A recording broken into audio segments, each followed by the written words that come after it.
2-3 రోజుల్లోనే ఇండస్ట్రీలో ఊహించని మార్పులు చోటు చేసుకుంటున్నాయి. అసలే సినిమాలు లేక చుక్కలు కనిపిస్తుంటే ఎగ్జిబిటర్లు తీసుకున్న నిర్ణయాలతో సినిమా నిర్మాతలకు మరింత మంటెక్కిపోతుంది. ఇకపై నో బెనిఫిట్ షోలని చెప్పి పెద్ద షాకే ఇచ్చారు సింగిల్ స్క్రీన్ యాజమాన్యం. అంటే ఈ లెక్కన ఇకపై ఫ్యాన్స్కు ఎర్లీ సెలబ్రేషన్స్ లేనట్టేనా?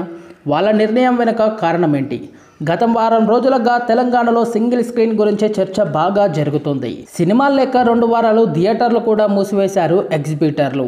అంతేకాదు ఓ మీటింగ్ పెట్టుకొని కొన్ని కఠిన నిర్ణయాలు కూడా తీసుకున్నారు.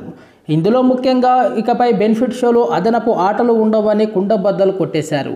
సాధారణంగా పెద్ద సినిమాలు విడుదలైనా కూడా ముందు రోజు రాత్రి లేదంటే రిలీజ్ అయిన అర్ధరాత్రి బెనిఫిట్ షోలు వేయడం అనేది ఆనవాయితీగా వస్తుంది. అయితే ఈ బెనిఫిట్ షోలు వేసేది వేరే వాళ్ళు. వచ్చిన షేర్లలో కొంతమేర థియేటర్కు ఇస్తుంటారు, కానీ అది ఏమాత్రం సరిపోవగా అభిమానులు చేసే అల్లరికి థియేటర్లకు అదనపు భారం పడుతుంది. బెనిఫిట్ షోస్ వల్ల లాభం కంటే నష్టాలే ఎక్కువగా ఉన్నాయంటున్నారు ఎగ్జిబిటర్లు. అందుకే ఇకపై వీటిని ప్రదర్శించమంటూ వాళ్ళు అన్ని సినిమాలకు పర్సంటేజ్ విధానంలోనే ఆడిస్తామని తెలియజేశారు.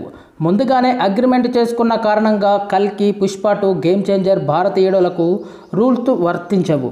వాటికి యథావిధిగా బెనిఫిట్ షోస్ ఉంటాయి. ఇంకా ఈ సినిమాలకు కూడా బెనిఫిట్ షోస్ ఉండవనే వెల్లడి ఎక్కువగా వినిపిస్తుంది. ఈ విధంగా చూసుకుంటే సినిమాలకు చాలా భారీ నష్టాలే మిగులుస్తాయనే తెలుస్తుంది.